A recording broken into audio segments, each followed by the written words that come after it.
The live TV, सच सबसे आगे। नमस्कार, द लाइव टीवी आप देख रहे हैं, आपके साथ मैं हूं आदित्य कुमार। भारतीय जनता पार्टी के नेताओं की जुबान बिना सिर और पैर के होती है। उसका वास्तविक मतलब क्या है, आपको समझने में भी वक्त लग सकता है। दरअसल अमित शाह जी का एक वीडियो सोशल मीडिया पर खूब वायरल हो रहा है और वो जिस दावे के साथ वायरल किया जा रहा है वो अलग अलग दावे हैं। उन दावों पर जाने की बजाय हम हकीकत की आपको पहले वो वीडियो दिखा दे, ताकि आप भी उस वीडियो को देखें और सुने और समझे कि आखिरकार अमित शाह जी देश की जनता से क्या कहना चाह रहे थे। वो देश के गृह मंत्री हैं और उनको क्या ऐसी भाषा शोभा देती है कि वो जाति बिरादरी में लोगों को बांटने का काम करे। वो कह रहे हैं कि देश की जनता ने इस देश को सशक्त बीसी प्रधानमंत्री, यानी वो बैकवर्ड की बात कर रहे हैं कि बैकवर्ड क्लास का प्रधानमंत्री जो है दिया है, सशक्त दिया है। आप जातिगत तरीके से देश को बांटने की कोशिश अगर गृह मंत्री करेंगे तो आप समझिए जरा देश किस दिशा की ओर जाएगा। देश तो उसी दिशा की ओर जाएगा जहां ये लोग ले जाना चाह रहे हैं, लेकिन देश के लोग समझदार हैं। अब हम आगे बात करें, इससे पहले जरा आप उस वीडियो को गौर से सुनिए। और उसका अलग मतलब भी निकाल रहे हैं लोग और पूछ रहे हैं कि बीसी का मतलब बीसी का मतलब क्या है, क्योंकि बीसी के कई तरीके के मतलब होते हैं और कई लोग उस तरीके का मतलब भी निकाल कर कह रहे हैं। लेकिन जो वास्तविक मतलब था वो बैकवर्ड ही था, जो हम आपको बता रहे हैं कि शायद गृह मंत्री ने यही कहने की कोशिश की है और ये भी कहा है तो भी गलत है कि इस तरीके से आप देश को जातिगत तरीके से बांटने की कोशिश कर रहे हैं कि कभी कोई आपने कहा कि बैकवर्ड है, कोई कहेगा सवर्ण कभी आ गया, सवर्ण आ गया, फिर कोई कहेगा भैया ये हरिजन आ गया। ये क्या है? देश को आप क्यों बांटने की कोशिश कर रहे हैं? ये राजनीति ने देश को ऐसे मुहाने पर लाकर खड़ा कर दिया है कि आज देश में वैमनस्यता फैल गई है, आपस में लोगों के बीच मनमुटाव बढ़ने लगा है। ये राजनीति का ही खेल है और भारतीय जनता पार्टी इस खेल में माहिर मानी जाती है। ऐसा बड़े बड़े राजनीतिक विशेषज्ञ भी इस बात को कहते हैं। अब जरा पहले उस वीडियो को देखिए कि आखिरकार उस वीडियो में क्या कुछ कहते नजर आ रहे हैं अमित शाह जी। सुनिए। और देश को पहला सशक्त बीसी प्रधानमंत्री देने का काम भारतीय जनता पार्टी ने किया। अब बताइए जरा, लोग ये सवाल पूछ रहे हैं कि आखिरकार देश के प्रधानमंत्री के बारे में ये क्या कहते हुए नजर आ रहे हैं। नेता फ्लिक्स है, एक्स यूजर आप जानते हैं, नेटफ्लिक्स से मिलकर बनाया है। लिखा है देश को पहला सशक्त बीसी प्रधानमंत्री देने का काम भारतीय जनता पार्टी ने किया है। देश को सशक्त बीसी, अब बीसी का मतलब क्या है? लोग तरह तरह से सवाल उठा रहे हैं, कुछ लोग इस पर रिएक्ट भी करते हुए नजर आ रहे हैं। आप देखिए विनोद राठौर है, वो नीचे रिएक्ट करते हैं, इस पर लिखते हैं मोटा भाई और मोगली जी के बीच की कलह खुलकर सामने आ गई है। ऐसी बहन की गाली तो कभी किसी दूसरे नेता ने एक दूसरे को नहीं दी है। दरअसल इसे लोग गाली के तौर पे भी देख रहे हैं, क्योंकि उसका मतलब क्लैरिफिकेशन इस वीडियो में नहीं हो सकता है कि 10 सेकंड का जो वीडियो वायरल हो रहा है इसके बाद अमित शाह जी ने कुछ और बोला हो। इसका क्लैरिफिकेशन फिलहाल हम नहीं करना चाहते, लेकिन लोग जिस नजरिए से उसको ले रहे हैं ये बताना भी जरूरी है कि आखिरकार इस तरीके की भाषा बोलने के बाद अलग अलग नजरिया है। और हम जो कहना चाह रहे हैं वो ये कहना चाह रहे हैं कि बीसी मतलब बैकवर्ड क्लास बोला है, कि एक बैकवर्ड क्लास का सशक्त प्रधानमंत्री बीजेपी ने देश को दिया है, ये कह रहे हैं। अब ये देखिए लोग लिख भी रहे, ताराचंद मीना लिख रहे हैं इज दिस वीडियो रियल और एडिटेड, यानी लोगों के मन में सवाल है कि ये एडिटेड वीडियो है या फिर रियल है। इसकी वास्तविकता की हम जांच करने की कोशिश करेंगे, लेकिन अभी इस पर जो खबर बन रही है वो हम बना रहे हैं, मतलब वो जो लोगों के बीच चर्चा का विषय बना हुआ है वो हम बना रहे हैं।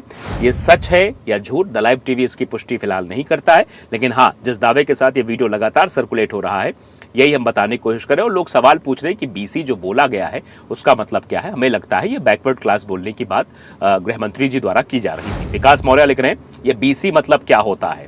ताराचंद मीना लिख रहे हैं ओ भाई ये क्या बोल रहे हो, देखते देखते क्या हो गया, मतलब देखते देखते क्या हो गया, अभी क्या बोल रहे हो, किस तरीके की भाषा का प्रयोग कर रहे हो। नरेंद्र मोदी नाम से भी एक एक्स यूजर है, लॉजिकल आगे लिख रखा है। बीसी का फुल फॉर्म क्या होता है, बीसी क्या होता है, बात तो सही है, कुछ लोग कह रहे हैं। मुकेश लिख रहे हैं कि पीएम बीसी है तो तू एमसी, मतलब इस तरीके की भाषा भी लोग इस्तेमाल कर रहे हैं, अलग अलग तरीके से लिख रहे हैं। और कुछ लोग इससे ये अगर जो गलत वे में ले जा रहे हैं लोग, वो ये कह रहे हैं कि अमित शाह जी और मोदी के बीच में पटरी नहीं खा रहे, इसलिए इस तरीके की चीज़ करें। नसीम आलम लिख रहे हैं कि बीसी देने के लिए प्रधानमंत्री का बहुत बहुत आभार। और कुछ लोग लिख रहे हैं बीजेपी जो है ओबीसी विरोधी है, शिवम लिख रहे हैं। और कुछ इन्होंने ये देखिए लिखा भी है, दिया भी है, UP SSC village panchayat officer notification 2023 age limit, ये फॉर्म दिया है पूरा सरकारी रिजल्ट पे। और इसको कहते हुए कहा कि बीजेपी ओबीसी विरोधी है, क्योंकि इसमें ओबीसी के लिए 139 पोस्ट हैं, SC ST SC के लिए 356 और ये अपना मतलब बताने की कोशिश की है कि देखिए ये गलत तरीके से बीजेपी ओबीसी विरोधी है। लेकिन बीजेपी के द्वारा ये कहा जा रहा है कि बीसी प्रधानमंत्री बीजेपी ने दिया, देश के सशक्त प्रधानमंत्री। कई लोग इस पर पोस्ट कर रहे हैं। अमित लिखते हैं कि बीसी प्रधानमंत्री, आगे हंसने वाली इमोजी बना रहे हैं। नेता फ्लिक्स ने हमने आपको दिखाया क्या लिखा है। ये नसरीन इब्राहिम लिख रही हैं कि खुद के प्रधानमंत्री को गालियां कौन देता है, बीसी प्रधानमंत्री, ये सवाल उठाया जा रहा है। रमा ब्लंट लिख रही हैं, देश को पहला सशक्त बीसी प्रधानमंत्री देने का काम भारतीय जनता पार्टी ने किया है। ये लोग लिख रहे हैं कि आखिरकार ये क्या है, हंसने वाली इमोजी बनाई जा रही है कि खुद के प्रधानमंत्री को गाली क्यों दी जा रही है। संजीव कुमार दुबे बाबा, शायद ये कांग्रेस के नेता हैं, ऐसे लिखा है इन्होंने, और यही बात ये भी कह रहे हैं कि भैया खुद के प्रधानमंत्री को गालियां कौन देता है।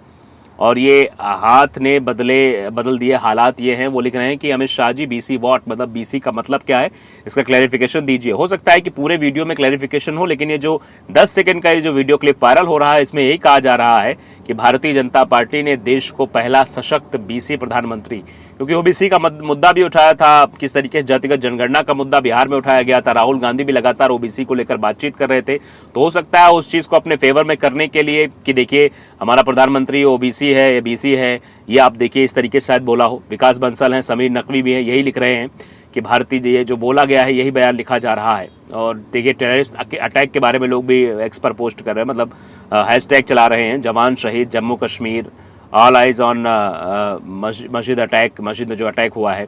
तो लगातार लोगों का ये रिएक्शन आ रहा है कि इस तरीके से आखिरकार भाषा क्यों इस्तेमाल की जा रही है, ये क्यों कहा जा रहा है कि प्रधानमंत्री जी के बारे में अमित शाह जी के द्वारा, और लोग सवाल उठा रहे हैं। दरअसल मैंने जैसे शुरुआत में ही बात की, अगर ये ओबीसी को लेकर कहा जा रहा है तब भी ये गलत है। अगर ये बात जो है अलग वे में, तो कहीं नहीं, मुझे नहीं लगता कि मंच पर इस तरीके की भाषा इस्तेमाल करेंगे जैसा लोगों के जहन में सवाल आ रहा होगा कि बीसी का मतलब क्या है। बीसी का मतलब लोग अलग वे में ले रहे होंगे, रॉन्ग वे में ले रहे होंगे। तो मुझे नहीं लगता कि ये रॉन्ग वे में कही गई बात होगी। ये सीधे तौर पर ये समझाने और बताने की कोशिश की गई होगी कि ये ओबीसी प्रधानमंत्री हैं, यानी कि बैकवर्ड क्लास के प्रधानमंत्री हैं, देश को दिया है, सशक्त बीसी प्रधानमंत्री दिया गया है। लेकिन ये सब बातें मन से कहने की क्या जरूरत है अमित शाह जी? देश को आप बांटने की कोशिश क्यों कर रहे हैं? आप देश को अलग वे में ले जाने की कोशिश क्यों कर रहे हैं? देश हमारा मजबूत है, हम सभी धर्मों का सम्मान करते हैं। आपको ये बोलना चाहिए था, आपको हर जातियों के सम्मान के बारे में बोलना चाहिए था। अब एक जाति से आपको नुकसान हो गया, एक जाति का मसला दूसरी राजनीतिक पार्टी ने उठा लिया, तो आप कह रहे हो कि नहीं हमारे प्रधानमंत्री सशक्त बीसी प्रधानमंत्री भारतीय जनता पार्टी ने दिया। इसका मतलब है आप भी वही काम कर रहे हो जो अन्य राजनीतिक पार्टियां कर रही हैं। इसमें फर्क क्या रह गया? देश को बांटने का काम, क्योंकि आपकी जिम्मेदारी तो यही है कि आप सत्ता में, तो आपकी जिम्मेदारी यही है कि देश को बांटने का नहीं, जोड़ने का काम करिए। शायद राहुल गांधी को भारत जोड़ो यात्रा इसीलिए निकालनी पड़ी कि आप लोग बांटने की कोशिश कर रहे थे। आप देखिए कि धर्म के नाम पर, जाति के नाम पर, व्यवस्था के नाम पर किस तरीके की चीजें होती हुई नजर आ रही हैं देश में। कैसे मस्जिदों पर अटैक हो रहे हैं, कैसे टेररिस्ट अटैक हो रहे हैं। ये सब चीजें खोखले करती हैं अंदर से। अगर आप धर्म और जाति के मुद्दे पर बट कर रह जाते हैं तो फिर आप देश की सुरक्षा, देश की समृद्धता, इसके बारे में सोचने का वक्त आपके पास नहीं रहता है। तो ये जरूरी है कि देश की समृद्धता के बारे में सोचना चाहिए, देश को विकसित करने के बारे में सोचना चाहिए, ना कि इन सब मसलों में पड़कर देश को खोखला करने का काम करना चाहिए, जैसा कि अमित शाह जी कर रहे हैं। तो लाइव टीवी को अगर आपने सब्सक्राइब नहीं किया जरूर करिए, बेल आइकन दबाइए ताकि सच खबर आप तक पहुंचती रहे। नमस्कार। द लाइव टीवी, सच सबसे आगे।